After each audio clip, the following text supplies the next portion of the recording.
এই দুনিয়ার মুসিবত, এই দুনিয়ার বিপদ কোনো বিপদ নয়। চক্ষু দুটো বন্ধ হওয়ার সাথে সাথে সব মুসিবত বিপদ শেষ। এত টাকার দরকার, এত সম্মানের দরকার, গাড়ি দরকার, বাড়ি দরকার, সম্পদ দরকার, বলেন তো চোখ বন্ধ হয়ে গেলে আর কিছুর দরকার হবে নাকি? আসল মুসিবত হলো কিয়ামতের ময়দানে। এমন মুসিবত, আল্লাহ তাআলা সেই মুসিবতের দিনের কথা কোরআনে বর্ণনা করেন। কেমন মুসিবতের দিন? আমার আগেও হযরত একটু টাচ দিয়ে গেছে যে বিবস্ত্র অবস্থায় মানুষ উঠবে, কেউ কারো দিকে তাকানোর বিষয়টা চিন্তাও করবে না। এই দুনিয়ায় যেই মানুষগুলো আমার আপনার আপন, মা বাবা, সন্তান সন্ততি, বন্ধু, যা বলেন না কেন, কিয়ামতের দিন কেউ আমার আপনার সামনে আসতে চাইবে না। আল্লাহ তাআলা কোরআনুল কারীমের মধ্যে বলেন, ইয়াউমা ইয়াফিরুল মারউ মিন আখিহি ওয়া উম্মিহি ওয়া আবিহি ওয়া সাহিবাতিহি ওয়া বানিহি লিকুল্লি ইমরিইম মিনহুম ইয়াউমাইযিন শা'নুন ইউগনি। আল্লাহ তাআলা বলেন, কিয়ামতের দিন ভাই ভাইয়ের থেকে পলায়ন করবে। ওয়া উম্মিহি ওয়া আবিহি, পিতামাতার থেকে পলায়ন করবে। ওয়া সাহিবাতিহি ওয়া বানিহি, স্ত্রী সন্তানদের থেকে পলায়ন করবে। সেই দিন প্রত্যেকটা মানুষ নিজের চিন্তায় বিভোর থাকবে, চিন্তিত থাকবে। আমার আপনার নবীজিও ওই দিন চিন্তিত থাকবেন, তবে সবাই নিজের জন্য চিন্তিত থাকবে, আর আমার আপনার নবী তার উম্মতের জন্য চিন্তিত থাকবে। লাকাদ মান্নাল্লাহু আলাল মুমিনিনা ইয বা'আসা ফীহিম রাসূলাম মিন আনফুসিহিম। আল্লাহ তাআলা বলেন, মুমিনদের উপর আল্লাহ তাআলার বিশেষ অনুগ্রহ। ইয বা'আসা ফীহিম রাসূলাম মিন আনফুসিহিম, যে তিনি তাদের মধ্য থেকে তাদের জন্য একজন রাসূল প্রেরণ করেছেন। তাহলে মুমিনদের মধ্য থেকে মুমিনদের জন্য একজন রাসূল প্রেরণ করেছেন, এটা মুমিনদের জন্য বিশেষ এক অনুগ্রহ। কেন বিশেষ অনুগ্রহ? আমি ওই দিকে আর যাব না। আল্লাহ তাআলা বললেন, মুমিনদের জন্য এই রাসূল, এই নবী হলেন বিশেষ অনুগ্রহ, তবে তিনি গোটা সৃষ্টি জগতের জন্যই রহমত। তবে মুমিনদের জন্য তিনি স্পেশালিটি, স্পেশাল অনুগ্রহ। আল্লাহ তাআলা এই জন্য কোরআনুল কারীমের আরেক জায়গায় বলেন, ওয়ামা আরসালনাকা ইল্লা রাহমাতাল লিল আলামিন। আল্লাহ তাআলা বলেন, আমি আপনাকে জগৎ সমূহের জন্য রহমত হিসাবে প্রেরণ করেছি। আলম এক বচন, আলামিন বহু বচন, তার মানে জগৎ একটা নয়, বহু জগতের স্রষ্টা হলেন আল্লাহ। আল্লাহ তাআলা বহু জগৎ সৃষ্টি করেছেন। আল্লাহ তাআলা যত জগৎ সৃষ্টি করেছেন সব জগতের জন্য হলেন রহমত। মুহাম্মাদুর রাসূলুল্লাহ সাল্লাল্লাহু আলাইহি ওয়াসাল্লাম। আবার পবিত্র কোরআনুল কারীমের সর্বপ্রথম সূরা, সবচাইতে যেই সূরার তিলাওয়াত বেশি হয়, প্রতি ওয়াক্তের প্রতি রাকাত নামাজে সূরা ফাতিহা লাগে। তবে ইমামের পেছনে যখন নামাজ পড়ি, ইমামের কেরাত, মুসল্লির কেরাত ইমাম পড়ে, একা যখন পড়ি প্রত্যেক রাকাতে নিজে সূরা ফাতিহা পড়ি। সূরা ফাতিহার শুরুতেই আমরা বলি আলহামদুলিল্লাহি রাব্বিল আলামিন। সূরা ফাতিহার শুরুতেই বলি আলহামদুলিল্লাহ, সকল প্রশংসা আল্লাহর জন্য। কে আল্লাহ? একটু বিশ্লেষণ করে আল্লাহই জবাব দেন, সকল প্রশংসা আল্লাহর জন্য, যিনি জগৎ সমূহের রব। যত জগৎ আছে সব জগতের প্রতিপালক রব হলেন আল্লাহ, আর যত জগৎ আছে সব জগতের রহমত হলেন মুহাম্মাদুর রাসূলুল্লাহ। গোটা কুল কায়নাতের সৃষ্টি জগতের এমন একটা ইঞ্চি জায়গাও নাই যেই জায়গার রব আল্লাহ তাআলা নয়। আছে এরকম একটা জায়গা যে আপনাদের এলাকায় 1 ইঞ্চি জায়গা আছে, এই ইঞ্চি জায়গার মালিক আল্লাহ না? এরকম আছে? যেমন গোটা সৃষ্টি জগতের রব আল্লাহ, গোটা সৃষ্টি জগতের রহমত হলেন মুহাম্মাদুর রাসূলুল্লাহ। এই জন্য নবী রহমাতুল লিল আলামিন হওয়ার কারণে গোটা সৃষ্টি জগতের সব সৃষ্টি উপকৃত হয়। কাফেররাও নবীজির কারণে উপকৃত হয়েছে। তাদের পাপাচার, অনাচার, অবাধ্যতার কারণে নবীজির কারণেই নগদে শাস্তি আসে নাই। সহিহ মুসলিমের থেকে একটা ঘটনা শোনাই আপনাদের। আবু জেহেল একদিন নবীজির সামনে আসছে, নবীজিকে শোনায় শোনায় আল্লাহ তাআলার কাছে দোয়া করতেছে। নবীজিকে শোনায় বলতেছে, আল্লাহ আপনি যদি সত্যই এই কোরআন মুহাম্মাদের উপরে নাজিল করে থাকেন, তাহলে আমাদের উপরে পাথর বর্ষণ করেন অথবা যন্ত্রণাদায়ক শাস্তি দেন। আবু জেহেল দোয়া করে কার কাছে? জবান খুলে বলেন তো। আল্লাহ তাআলার কাছে দোয়া করে, বলে আল্লাহ আপনি যদি সত্যই কোরআন মুহাম্মাদের উপরে নাজিল করে থাকেন, তাহলে আমাদের উপরে পাথর বর্ষণ করেন অথবা যন্ত্রণাদায়ক শাস্তি দেন। প্রথম কথা হইল, আবু জেহেল কি আল্লাহকে বিশ্বাস করতো নাকি? বলে হ্যাঁ। আমি বলি না। আল্লাহকে যে বিশ্বাস করতো, এই বিষয়টা আল্লাহ তাআলা কোরআনুল কারীমের অনেক জায়গায় বলেন। আল্লাহ তাআলা বলেন, ওয়ালা ইন সাআলতাহুম মান খালাকাস সামাওয়াতি ওয়াল আরদা লা ইয়াকুলুন্নাল্লাহ। আল্লাহ বলেন, আপনি যদি মক্কার মুশরিকদেরকে জিজ্ঞাসা করেন, মান খালাকাস সামাওয়াতি ওয়াল আরদ, আসমান এবং জমিনের স্রষ্টাকে যদি মক্কার মুশরিকদেরকে জিজ্ঞাসা করেন, এই জবাবে মক্কার মুশরিকেরা তাদের দেবদেবীদের কথা বলবে না। কি বলবে? আল্লাহ তাআলা দুইটা তাকিদ যোগ করে বলেন, লা ইয়াকুলুন্নাল্লাহ, অবশ্যই অবশ্যই তারা বলবে আসমান জমিনের স্রষ্টা হলেন আল্লাহ।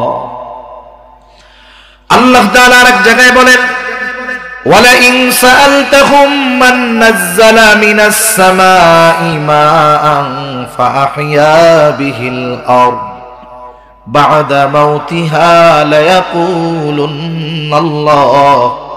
আপনি যদি তাদের কাছে জানতে চান, জিজ্ঞাসা করেন, মান নাযালা মিনাস সামাই মাআ, কে আসমান হতে পানি বর্ষণ করে? শুধু তাই না, বর্ষিত এই পানির দ্বারা কে মৃত জমিনকে পুনরায় পুনরুজ্জীবিত করে? অর্থাৎ ফসল চাষাবাদের অনুপযুক্ত জমিন, ফেটে চৌচির হয়ে যাওয়া জমিন কে পানি বর্ষণের মাধ্যমে ফসল উৎপাদনের উপযুক্ত করে তোলে? ওরা ওদের দেবদেবীদের কথা বলবে না। কি বলবে? আল্লাহ তাআলা দুইটা তাকিদ যোগ করে বলেন, আপনার এই প্রশ্নের জবাবে তারা কি বলবে? লা ইয়াকুলুন্নাল্লাহ, তারা বলবে অবশ্যই অবশ্যই এইগুলো যিনি করেন তিনি কে? আল্লাহই পানি দেন, আল্লাহই এই জমিনকে, মৃত জমিনকে আবার জীবিত করেন, ফসল চাষাবাদের অনুপযুক্ত জমিনকে উপযুক্ত করে তোলেন। আল্লাহ রাব্বুল আলামিন আরেক জায়গায় বলেন, ওয়ালা ইন সাআলতাহুম মান খালাকাহুম লা ইয়াকুলুন্নাল্লাহ। আল্লাহ তাআলা বলেন, আপনি যদি তাদেরকে জিজ্ঞাসা করেন তাদের স্রষ্টা কে, তাদেরকে কে সৃষ্টি করেছে, আল্লাহ তাআলা আবার ওই একই কথা, লা ইয়াকুলুন্নাল্লাহ, অবশ্যই অবশ্যই তারা বলবে আমাদের স্রষ্টা হলেন আল্লাহ। এটা মক্কার মুশরিকদের আল্লাহর প্রতি বিশ্বাস। তবে বিষয় হলো, আল্লাহ তাআলার প্রতি এই বিশ্বাস থাকার পরেও এরা বেঈমান কেন, কাফের কেন? কারণ ওরা আল্লাহ তাআলার সাথে এমন কিছু শিরক করে যার কারণে তাদের এই বিশ্বাস মূল্যহীন হয়ে যায়, তারা কাফের। আবার নবীজি আরেক জায়গায় এক হাদিসের মধ্যে আসছে, নবীজি বলেন, আল্লাহ তাআলা আবু জেহেলের দোয়াও কবুল করেছে। বদরের দিন সকাল বেলায় আবু জেহেল আল্লাহ তাআলার কাছে দোয়া করে, বলে আল্লাহ আজকে যারা হকের উপরে আছে, সত্যের উপরে আছে, আপনি তাদেরকে বিজয় দান করেন। নবীজি বলেন, আল্লাহ তাআলা আবু জেহেলের দোয়া কবুল করেছেন এবং বদরের দিন যারা হকের উপরে ছিল, সত্যের উপরে ছিল, আল্লাহ তাআলা তাদেরকে বিজয় দান করেছে। আমি যে কথাটা বোঝাতে চাইলাম যে ওরা আল্লাহর অস্তিত্বে বিশ্বাসী ছিল। এখন আবু জেহেল দোয়া করতেছে, নবীজিকে শুনিয়ে শুনিয়ে। দোয়াটা কি? যে আপনি যদি সত্যই কোরআন আবু জেহেলের মুহাম্মাদের উপরে নাজিল করে থাকেন তাইলে আমাদের উপরে পাথর বর্ষণ করেন, নাইলে যন্ত্রণাদায়ক শাস্তি দেন। এখন বলেন তো, কোন মানুষ কি নিজের উপরে শাস্তি, আযাব, গজব এগুলা চায়? কেউ চায় না। তাহলে বলার কারণ কি? নবীজিকে শুনিয়ে বলার কারণ কি? নবীজিকে মূলত একটু তিরস্কার করা, একটু খোঁচা দেওয়া। যেমন অনেক সময় হয় দেখবেন, একটা মানুষ গরিব, দরিদ্র, অসহায় মানুষটা এখন ভালোভাবে শহরে গেছে, টাকা পয়সার মালিক হইছে, অশিক্ষিত ছিল, শিক্ষিত হইছে, এখন গ্রামের মধ্যে সর্বোচ্চ শিক্ষিত ব্যক্তি। এক সময় কি ছিল? সবচেয়ে মূর্খ, গরিব, অসহায়। এখন একটা মানুষের উন্নতি সবাই কিন্তু মেনে নিতে পারে না। উন্নতি দেখে কেউ খুশি হয়, কারো মনে হিংসা লাগে, ঠিক কিনা বলেন?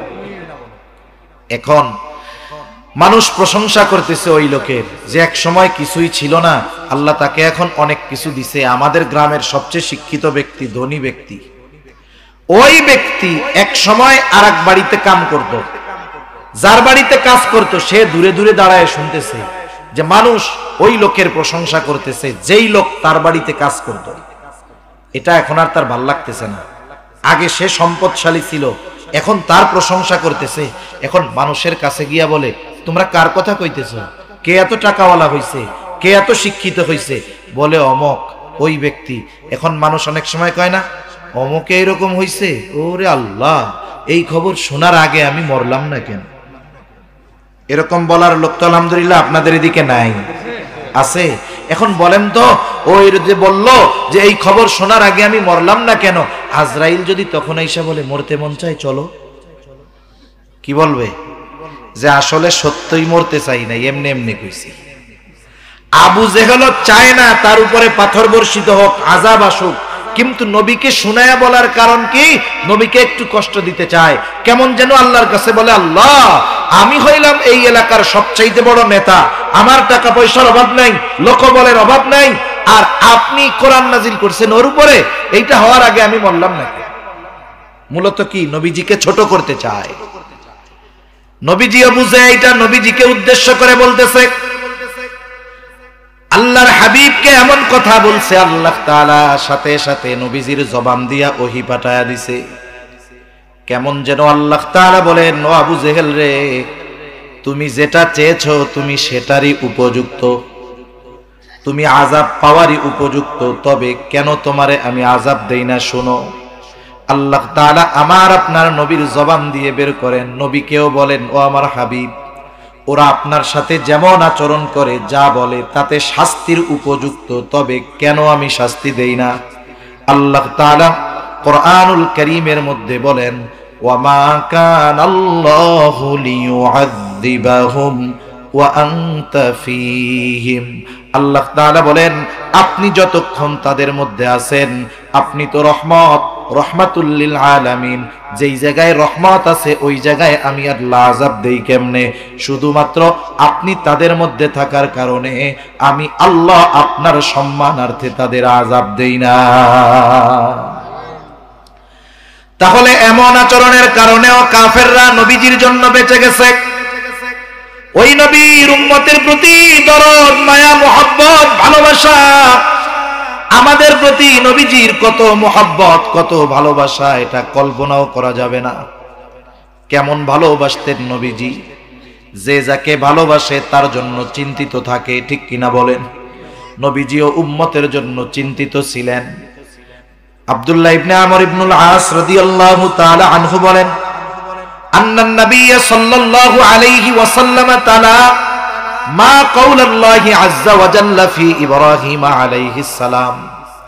এক মজলিসের মধ্যে সবাই বসা, নবীজি কোরআন থেকে ওই আয়াত তিলাওয়াত করলেন যা ইব্রাহিম আলাইহিস সালামের ব্যাপারে আল্লাহ নাজিল করেছে। কি নাজিল করেছে ইব্রাহিম আলাইহিস সালামের ব্যাপারে? ইব্রাহিম আলাইহিস সালাম তার গুনাহগার উম্মতের ক্ষমা চেয়ে আল্লাহ তাআলার কাছে দোয়া করতেছে। কি দোয়া? পবিত্র কোরআনুল কারীমের 13তম পারা সূরা ইব্রাহিমের মধ্যে আল্লাহ তাআলা বলেন, রব্বি ইন্নাহুন্না আযলালনা কাসীরাম মিনান নাস ফামান তাবিআনি ফাইন্নাহু মিন্নি ومن عصاني فإنك غفور رحيم। ইব্রাহিম আলাইহিস সালাম বলতেছে, রব এই প্রতিমাগুলো, এই মূর্তিগুলো অধিকাংশ মানুষকে পথচ্যুত করে ফেলেছে, পথভ্রষ্ট করে ফেলেছে। তবে ফামান তাবিআনি ফাইন্নাহু মিন্নি, যারা আমার আনুগত্য করেছে তথা মূর্তি পূজা বাদ দিয়ে ঈমান এনেছে, ফাইন্নাহু মিন্নি, সে তো আমার দলভুক্ত। তবে ওমান আসানি, যারা ঈমান আনে নাই, যারা আমার আনুগত্য করে নাই, ঈমান যদিও না আনে, তারা তো ইব্রাহিম আলাইহিস সালামেরই উম্মত, ঠিক কিনা বলেন? নবীজির নবুয়তির পর থেকে নিয়ে কিয়ামত পর্যন্ত এই পৃথিবীতে যত মানুষ আসবে, হোক সে মুমিন হোক সে কাফের, সকলেই নবীজির উম্মত। ইব্রাহিম আলাইহিস সালাম তার গুনাহগার উম্মতের ব্যাপারে চিন্তিত, কারণ অনেক সময় বিষয়টা এমন হয়, নবীগণ গুনাহগার উম্মতের ব্যাপারে চিন্তিত বেশি থাকেন। যেমন একটা মানুষের যদি 4টা ছেলে থাকে, 4 ছেলের 3 ছেলে খুব ভালো, একেবারে ইমানদার, পরহেজগার, নামাজি, মুত্তাকি, আর একটা ছেলে সবচাইতে খারাপ। এই 3 জনের ভালোকে যদি একদিকে রাখা হয়, একজনের খারাপই তার চাইতে বেশি হবে। এখন বলেন তো, মা বাবা সব সময় ওই ভালো 3 জনকে নিয়ে বেশি চিন্তা করে নাকি খারাপটাকে নিয়ে চিন্তা বেশি করে? শুধু তাই না, যখনই আল্লাহর কাছে দোয়া করে বলে, আল্লাহ আমার এই ছেলেটা যদি ভালো হয়ে যাইতো, ওকে যদি ভালো দেখা মরতে পারতাম, তাহলে মরেও শান্তি পাইতাম। এই চিন্তার কারণে, মহব্বতের কারণে, ভালোবাসার কারণে খারাপ হলেও ওর জন্য চিন্তা বেশি থাকে। কেন? বলে মা তো তার বাচ্চারে, সন্তানকে ভালোবাসে, বাপ তার সন্তানকে ভালোবাসে। এই ভালোবাসার কারণে খারাপ সন্তানের ভালো হওয়ার ব্যাপারে আল্লাহর কাছে বলে, ঠিক কিনা বলেন? বলেন তো, মা বাবা সন্তানকে যত ভালোবাসে, তার চাইতে নবী তার উম্মতদেরকে বেশি ভালোবাসে না কম ভালোবাসে? কোনো সন্দেহ আছে? কোনো সন্দেহ নেই। আসলে কে ভালোবাসে আমাদের? ভালো তো বাসে সে, মুসিবতে পাশে থাকে যে। আপনি মনে করেন এখান থেকে সুনামগঞ্জ গেছেন, একটা লোক আপনারে, শুধু আপনার এলাকার মানুষ আপনারে শুধু বলে, ভাই আপনারে খুব ভালোবাসি, আপনার জন্য জীবন দিয়া দিব। আপনার কানের কাছে এসে শুধু এই ওয়াজ শোনায়, কি বলে? আপনাকে খুব ভালোবাসি ভাই, আপনার লাইগে জীবন দিয়া দিব। আপনি মনে করতেছেন, যাক পাইছি এমন এক লোক, আমারে যদি কেউ আঘাত করে সে আমার পাশে থাকবে, মুসিবতে পাশে থাকবে। তা আপনি এই লোকটাকে নিয়ে, যে আপনারে খুব ভালোবাসার গল্প দেয়, এর নিয়ে গেছেন সুনামগঞ্জ। সুনামগঞ্জ বাজারে, শহরে গেছেন, যে কোনো একটা অনাকাঙ্ক্ষিত ঝামেলা হয়ে গেছে, আপনি একটা মুসিবতে পড়ে গেছেন। মুসিবতে পড়লে কাছে থাকবে কে? যে সবচেয়ে বেশি ভালোবাসে, ঠিক না? আপনি চিন্তা করতেছেন, মুসিবতে তো পড়ছি, আমি তো একা না, সাথে আমার বন্ধুও আছে, ঠিক না? আপনি বন্ধুর সাহায্যের আশায় ডাইনে তাকায় দেখেন, বামে তাকায় দেখেন, পিছে তাকায় দেখেন, বন্ধু হাওয়া হয়ে গেছে। একটু আগে যে আপনারে বলছে আপনার জন্য জীবন দিতে তৈয়ার, এরই খবর নেই। এখন এই মুসিবত থেকে কোনো মতে বেঁচে বাড়িতে আসছেন, মোটর সাইকেল থেকে যেই নামছেন, ওই লোক দৌড়ে এসে হাজির, ভাই আপনারে খুব ভালোবাসি। আপনি এখন এর কি করবেন বলেন না? হাদিয়া দিবেন? হাদিয়া দিবেন হলো থাপ্পড় দিবেন, জুতার পিটা দিবেন, বলবেন চিটিংবাজ, মিথ্যুক, প্রতারক, বাটপার, তুই যদি সত্যিই আমাকে ভালোবাসতি, তাইলে ওই বিপদে যখন পড়ছি সব চলে গেলেও তুই আমার পাশে থাকতি, ঠিক কিনা বলেন? এই দুনিয়ার মুসিবত, এই দুনিয়ার বিপদ কোনো বিপদ নয়। চক্ষু দুটো বন্ধ হওয়ার সাথে সাথে সব মুসিবত বিপদ শেষ। এত টাকার দরকার, এত সম্মানের দরকার, গাড়ি দরকার, বাড়ি দরকার, সম্পদ দরকার, বলেন তো চোখ বন্ধ হয়ে গেলে আর কিছুর দরকার হবে নাকি? আসল মুসিবত হলো কিয়ামতের ময়দানে। এমন মুসিবত, আল্লাহ তাআলা সেই মুসিবতের দিনের কথা কোরআনে বর্ণনা করেন। কেমন মুসিবতের দিন? আমার আগেও হযরত একটু টাচ দিয়ে গেছে, যে বিবস্ত্র অবস্থায় মানুষ উঠবে, কেউ কারো দিকে তাকানোর বিষয়টা চিন্তাও করবে না। এই দুনিয়ায় যেই মানুষগুলো আমার আপনার আপন, মা বাবা, সন্তান সন্ততি, বন্ধু, যা বলেন না কেন, কিয়ামতের দিন কেউ আমার আপনার সামনে আসতে চাইবে না। আল্লাহ তাআলা কোরআনুল কারীমের মধ্যে বলেন, ইয়াউমা ইয়াফিরুল মারউ মিন আখিহি ওয়া উম্মিহি ওয়া আবিহি ওয়া সাহিবাতিহি ওয়া বানিহি লিকুল্লি ইমরিইম মিনহুম ইয়াউমাইযিন শা'নুন ইউগনি। আল্লাহ তাআলা বলেন, কিয়ামতের দিন ভাই ভাইয়ের থেকে পলায়ন করবে। ওয়া উম্মিহি ওয়া আবিহি, পিতামাতার থেকে পলায়ন করবে। ওয়া সাহিবাতিহি ওয়া বানিহি, স্ত্রী সন্তানদের থেকে পলায়ন করবে। সেই দিন প্রত্যেকটা মানুষ নিজের চিন্তায় বিভোর থাকবে, চিন্তিত থাকবে। আমার আপনার নবীজিও ওই দিন চিন্তিত থাকবেন, তবে সবাই নিজের জন্য চিন্তিত থাকবে, আর আমার আপনার নবী তার উম্মতের জন্য চিন্তিত থাকবে। আপনাদের মনে হয় কষ্ট হইতেছে, তাই না? ঘুম আসতেছে?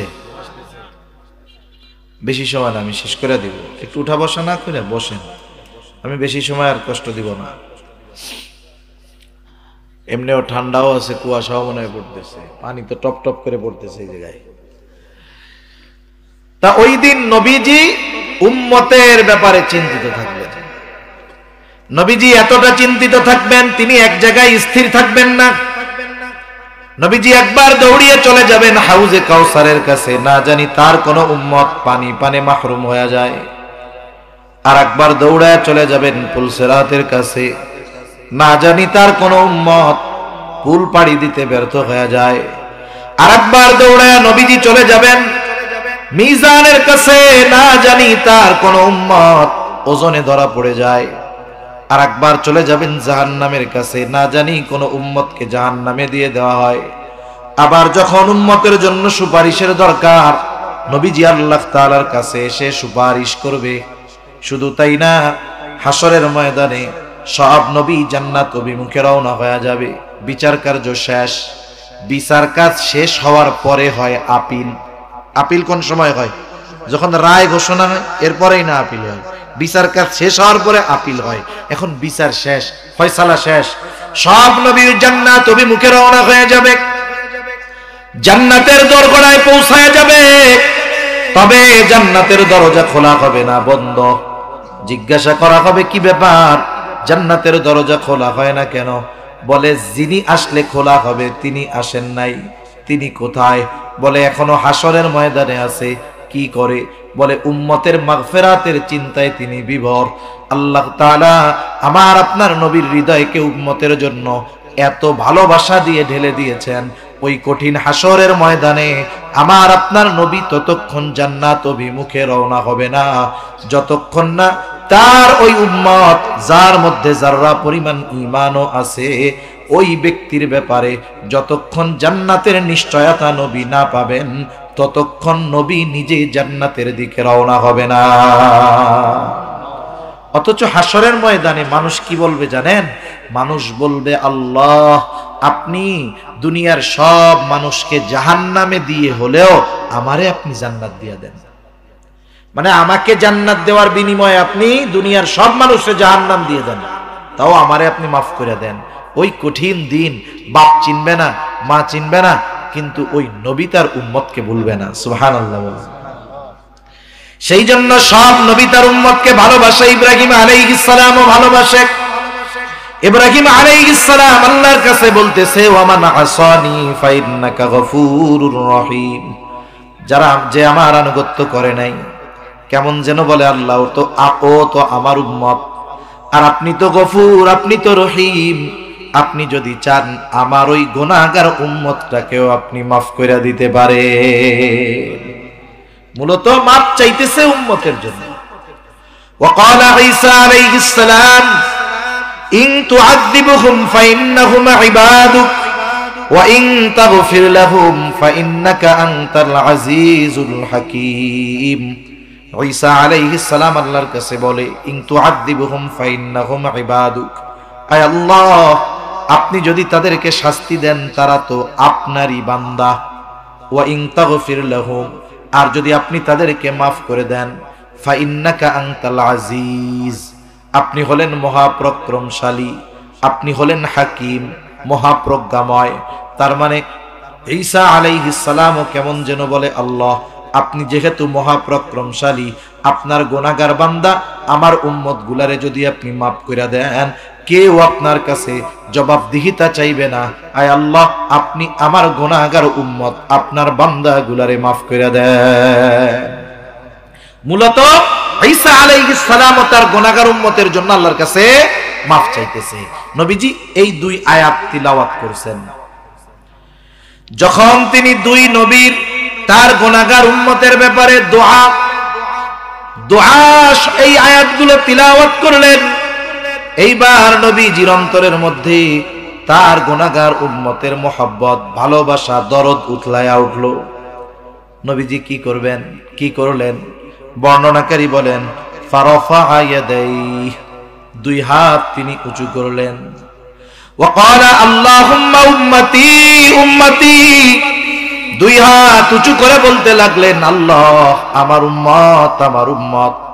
অবাকা, সাথে সাথে দু চোখ দিয়ে অজর জারায় পানি পড়তেছে, কান্না করতেছে। তাহলে আল্লাহর নবী কান্না করেন আর বলেন, আল্লাহ আমার উম্মত আমার উম্মত আমার উম্মত, আর কিছু বলেন না। কিন্তু কি বলতে চান? দুনিয়ার কেউ জানুক আর না জানুক, বুঝুক আর না বুঝুক, যিনি জানেন যিনি বোঝেন তিনি কে? আল্লাহ তাআলা জিবরাইল আলাইহিস সালামকে বলে, জিবরাইল যাও মুহাম্মাদের কান্নার কারণ জিজ্ঞাসা করো। জিবরাইল চলে আসছে, বলে কেন কান্না করেন? যদিও আপনার কান্নার কারণ আল্লাহ জানেন, এরপরেও তিনি আপনার মুখ থেকে শুনতে চান, জানতে চান। কথা হইল, আল্লাহ তাআলা জানার পরেও নবীর জবানে কেন শুনতে চায় আল্লাহ তো জানেই। একটা উদাহরণ দেই, তাইলে অনেক কথা হয়তো বুঝতে সহজ হবে। আমাদের অঞ্চলগুলোর মধ্যে যে মাদ্রাসাগুলো আছে, মাদ্রাসার মধ্যে ছোট ছোট বাচ্চারা পড়ে কি পড়ে না? 5-6 বছর 7 বছরের বাচ্চা পড়ে, সারা সপ্তাহ মা বাবাকে না দেখা ওইখানে থেকে থেকে পড়ে। এইবার যখন বৃহস্পতিবার আসে, বৃহস্পতিবার আসরের পরে বিকালবেলা ছোট্ট একটা বাচ্চা হুজুরের সামনে গিয়ে কান্না করে। বৃহস্পতিবার বিকালে ছোট বাচ্চা হুজুরের সামনে গিয়া কাঁদতেছে, কিছু কইতে পারে না। বলেন তো, বৃহস্পতিবার বিকালে ছোট কোনো ছাত্র গিয়ে যদি হুজুরের সামনে কান্না করে, এই কান্নার কারণ কি? আপনারা কোন তো বাড়িতে যাইতো চায়, ছুটি চায়। আপনারা আমরা যেহেতু বুঝি, হুজুরে কান্নার কারণ মনে হয় বুঝে না। বুঝে? হুজুর আরো ভালো বুঝে, কিন্তু কিছু বলে না, উল্টা জিজ্ঞাসা করে কান্না করো কেন? এইবার ওই বাচ্চাটার কান্নার গতি আরো বাড়ে। হুজুর বলে, যতই কান্না করো লাভ নাই, কি জন্য কান্না করতেছ ওইটা আগে মুখ দিয়া কও। এইবার ছোট বাচ্চা কান্না জড়িত কণ্ঠে বলে, হুজুর আমার মায়ের জন্য আমার বুকটা পুড়তেছে, কলিজাটা পুড়তেছে, একটু ছোট বোনটারে দেখতে মন চায়, একটু বাড়িতে যাইতে মন চায়, এই জন্য কাঁদতেছি, ছুটি দেন। এইবার হুজুর একটা হাসি দিয়া বলে, ঠিক আছে যাও, আগামীকাল সন্ধ্যার আগে আবার চলে আসবা। এখন কথা হলো, এই ছেলেটার কান্নার কারণ হুজুর জানার পরেও বোঝার পরেও কেন এর মুখ দিয়ে শুনতে চায়? বলে এই জায়গায় ওস্তাদ ছাত্রের একটা মহব্বত, ভালোবাসা কাজ করে। আল্লাহ তাআলা সব জানার পরেও কেন নবীজির জবান দিয়ে শুনতে চায়? কারণ এখানেও আমার আপনার নবীর প্রতি আল্লাহ তাআলার ভালোবাসা, মহব্বতের বহির প্রকাশ। এই জন্য আল্লাহ তাআলা আমার আপনার নবীর জবান দিয়ে শুনতে চায়। এইবার জিবরাইল আমিনকে পেয়ে আমার আপনার নবী প্রাণ খুলে উম্মতের ব্যাপারে সব বললেন।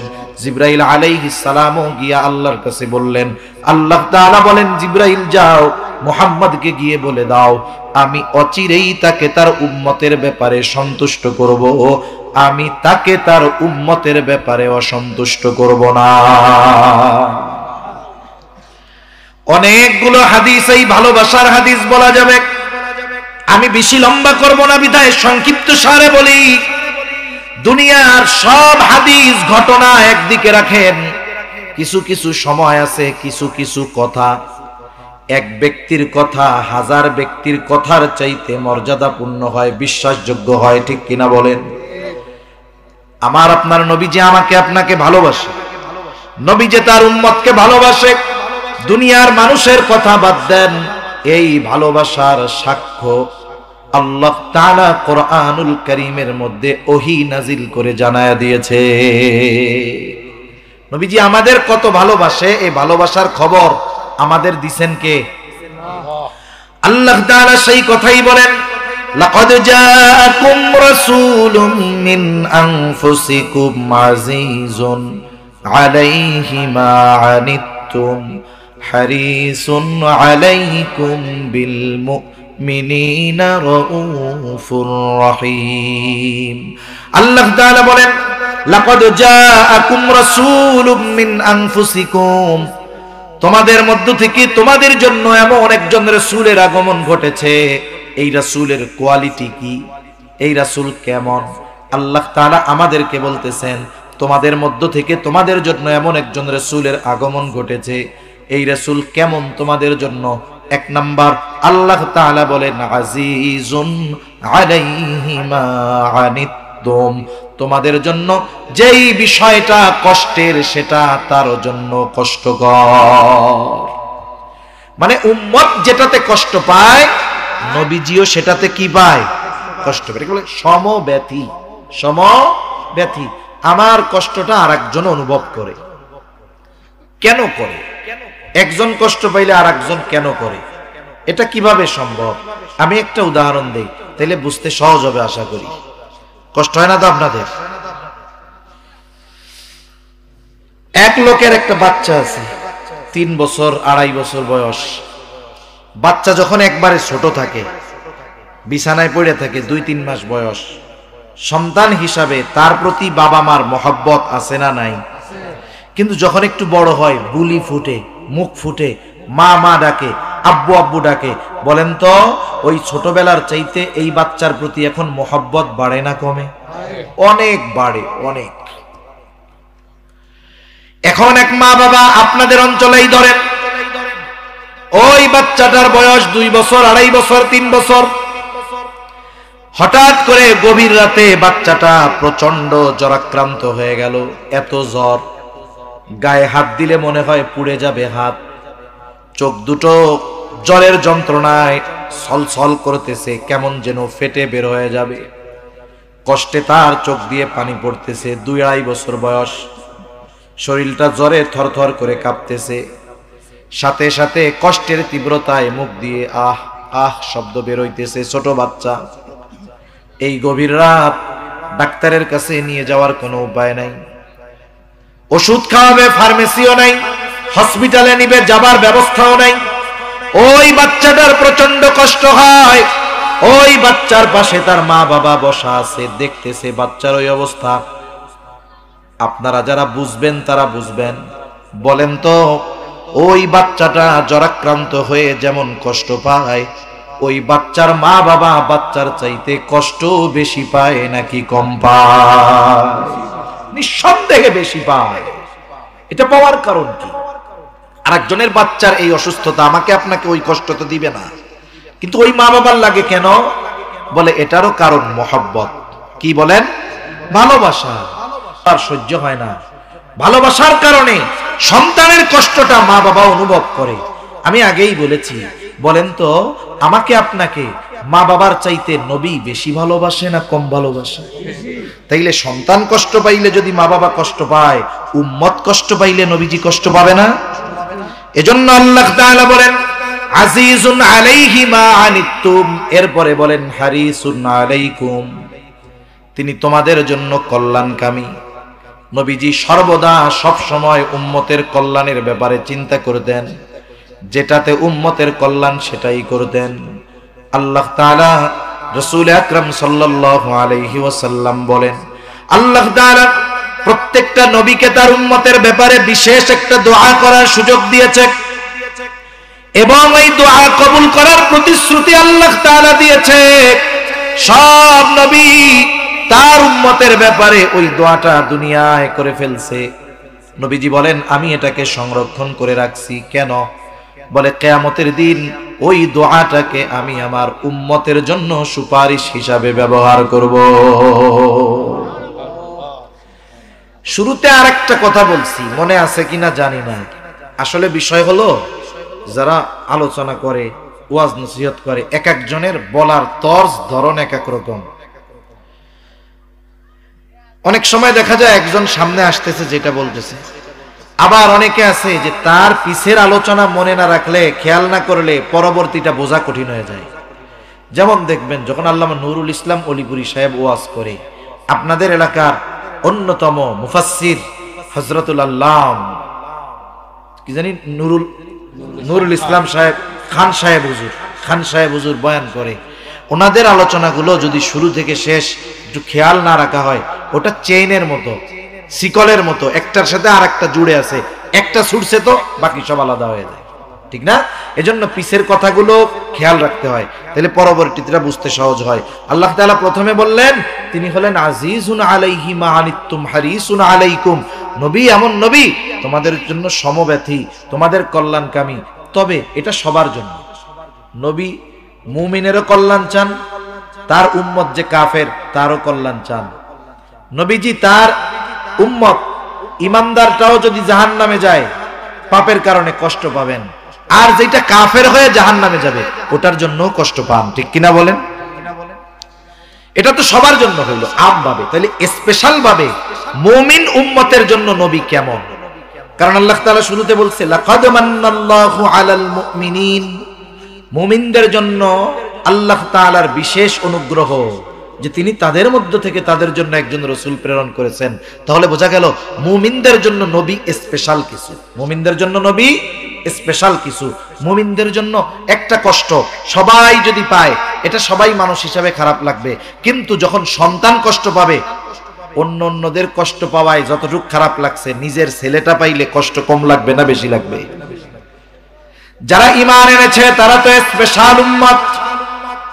এই জন্য স্পেশাল উম্মতের প্রতি নবীজি কেমন? আল্লাহ তাআলা বলেন বিল মুমিনিনা রাউফুর রহিম। আর নবীজি মুমিনদের জন্য হলেন রাউফ, মুমিনদের জন্য হলেন রহিম। রাউফুর রহিম এই শব্দ দুটি আল্লাহ তাআলার গুণবাচক শব্দ। দুনিয়ার কোন মাখলুক রাউফ হতে পারে না, দুনিয়ার কোন মাখলুক রহিম হতে পারে না। জবান খুলে বলেন তো রাউফুর রহিম কে? ওই আল্লাহ রাউফুর রহিম, অর্থ হলো অতি সদয় পরম দয়ালু। কে? জোরে বলেন, আরো জোরে বলেন কে? ওই অতি সদয় পরম দয়ালু আল্লাহ তার নবীর উম্মতের প্রতি কেমন সদয়, কেমন দয়া, এটা বোঝাতে গিয়ে আলাদা শব্দ ব্যবহার করেন নাই, বরং নিজের গুণবাচক এই শব্দ দুটি নবীর সাথে ব্যবহার করে বলেন এই নবী হলেন এমন এক নবী বিল মুমিনিনা রাউফুর রহিম। নবী হলেন মুমিন উম্মতদের জন্য অতি সদয় পরম দয়ালু। আপনারা কথাটা বুঝেন নাই, যদি বুঝতেন সুবহানাল্লাহ এইরকম না খাওয়াইয়া মানুষের মতো বেরোইতো না। আল্লাহ যে নবীর শানে কি বলেছে এটা আপনারা বুঝেন নাই, আমি বুঝাইতে পারি নাই, এটা আমার ব্যর্থতা। কিন্তু যদি উলামায়ে কেরাম থাকে ওনারা বুঝতে পারছেন যে আল্লাহ তাআলা নবীর ব্যাপারে কি শব্দ ব্যবহার করেছে, এটা ওনারা বুঝতে পারছেন। যদি আপনারা বুঝতেন তাহলে সুবহানাল্লাহ ওই না খাওয়াইয়া মানুষের মতো বেরোইতো না, জবানটা খুলে বলতেন সুবহানাল্লাহ, যে নবীর ব্যাপারে আল্লাহ কি বলছে। আমরা আল্লাহকে বলি আল্লাহ আপনি রাউফুর রহিম, আল্লাহ নবীজিরে বলতেছে আপনি রাউফুর রহিম। সুবহানাল্লাহ বলেন। উম্মতের ব্যাপারে আপনি রাউফুর রহিম। তাহলে নবীজির উম্মতের প্রতি কেমন ভালোবাসা বুঝতে বাকি আছে? এখন বলেন, যিনি আমাদেরকে এত ভালোবাসেন, যিনি আমাদের এত মহব্বত করেন, তার এই মহব্বতের প্রতিদান দেওয়ার দরকার আছে না নাই? যে দিবে সে তো ভালো, যে না দিবে ওইটা তো মির্জাফর, ঠিক কিনা বলেন? এখন নবীজি আমাদেরকে এত ভালোবাসেন, আমাদেরও নবীজিকে ভালোবাসতে হবে। নবীজি আমাকে আমার জীবনের চাইতে বেশি ভালোবাসে, আপনি আপনাকে কত ভালোবাসেন তার চাইতে নবী বেশি ভালোবাসে। নবীকেও এই জন্য আমার আপনার নিজের জীবনের চাইতে বেশি ভালোবাসতে হবে। নবীকে ভালোবাসবো কেমনে? সব সময় তো জীবন দেওয়ার সুযোগ নাই। আবু বকর নবীকে সামনে পেয়েছে, নিজের সব সম্পদ এনে নবীর সামনে রাখছে। হযরত তালহা নবীজিকে সামনে পেয়েছে, নিজের বুকটাকে নবীর জন্য কাফেরদের অস্ত্রের আঘাতে, অস্ত্রের সামনে নিজের বুকটা নবীর জন্য ঢাল বানায়া দিছে। আমি আপনি নবীজিকে সামনে পাই নাই, কেমনে ভালোবাসবো? নবীজি বলেন আমাকে ভালোবাসার পদ্ধতি শোনো। নবী বলেন মান আহাব্বা সুন্নতি ফাকাদ আহাব্বানি ওয়া মান আহাব্বানি কানা মাই ফিল জান্নাহ। নবীজি বলেন যে আমার সুন্নাতকে ভালোবাসলো সে আমাকে ভালোবাসলো, আর নবীকে ভালোবাসলে লাভ কি? বলে আমার সাথে জান্নাতে থাকবে। সুবহানাল্লাহ। নবীর সাথে জান্নাতে থাকতে পারা এটা বড় সৌভাগ্যের ব্যাপার। হযরত আনাস রাদিয়াল্লাহু তাআলা আনহু বলেন এক বেদুইন গ্রাম্য সাহাবী নবীজির কাছে এসে প্রশ্ন করতেছে, ইয়া রাসূলুল্লাহি মাতা সাআহ, হে আল্লাহর রাসূল কিয়ামত কখন হবে, কখন আসবে? এই ব্যক্তির প্রশ্নের ভাব এমন ছিল সে কিয়ামতের জন্য প্রস্তুত, কিন্তু কিয়ামত আসতেছে না। এই জন্য নবী পাল্টা প্রশ্ন করলেন তাকে, মা আদাত তালাহা, তুমি কিয়ামতের জন্য কি সংগ্রহ করেছো? লোকটা বলে আমি আল্লাহ এবং তার রাসূলকে ভালোবাসি। নবীজি জবাব দিলেন আলমার উমা মান আহাব্বা, যে যাকে ভালোবাসে তার সাথেই অবস্থান করবে। এইবার লোকটা বাড়ির পথে হাঁটা দিল কথাটা শুইনা। হযরত আনাস রাদিয়াল্লাহু তাআলা আনহু বলেন আমরা নবীর মুখে এই কথাটা শ্রবণ করবার পর এত খুশি হয়েছি যে ইসলাম গ্রহণের পরে আর কোন কথায় আমরা এত খুশি হই নাই। হযরত আনাস রাদিয়াল্লাহু তাআলা আনহু বলেন আমি আশা রাখি জান্নাতে নবীর সাথে থাকব, আবু বকর ওমর রাদিয়াল্লাহু তাআলা আনহুমার সাথে জান্নাতে থাকতে পারবো। যদিও তাদের দুইজনের মতো আমল করতে পারি নাই, কিন্তু তাদের যেহেতু মহব্বত করি, নবীকে যেহেতু সর্বোচ্চ মহব্বত করি, আশা করি জান্নাতে আমি তাদের সাথে থাকতে পারবো। তাহলে নবীর সুন্নাতকে মহব্বত করলে নবীর সাথে জান্নাতে থাকা যায়। জান্নাতে যদি নবীর সাথে থাকতে হয় আগে তো জান্নাতে যাওয়া লাগবে, ঠিক কিনা বলেন? জান্নাতে কে যাবে? মূলনীতি নবীজি বলেন কুল্লু উম্মতি ইয়াদখুলুনাল জান্নাতা ইল্লা মান আবা। নবীজি বলেন আমার সব উম্মত জান্নাতে প্রবেশ করবে আবা উম্মত ছাড়া। জিজ্ঞাসা করা হলো আবা উম্মত কারা?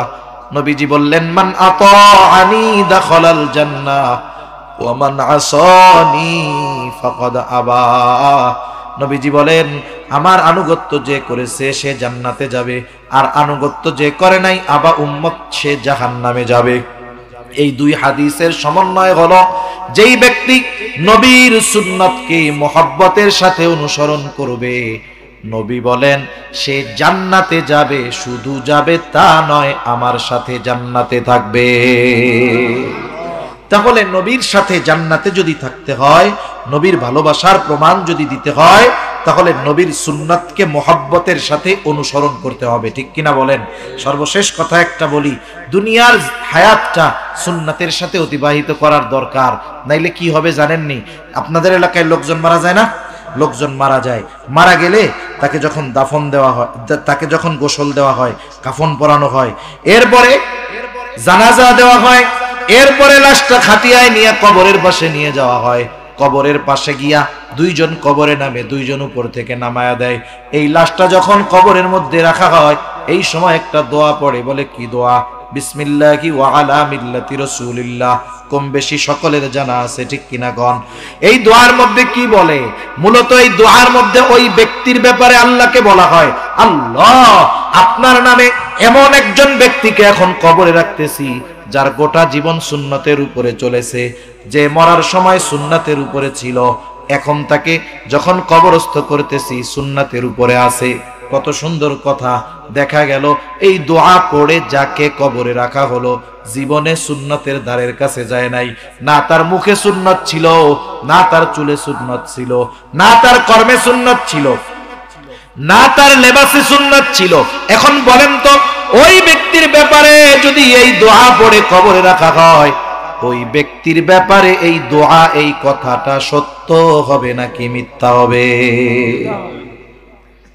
একটু চিন্তা কইরেন বাড়িতে গিয়া। যারা মাইকে শুনতেছেন ঘরে শুয়ে শুয়ে, তারা এখনই চিন্তা শুরু করেন।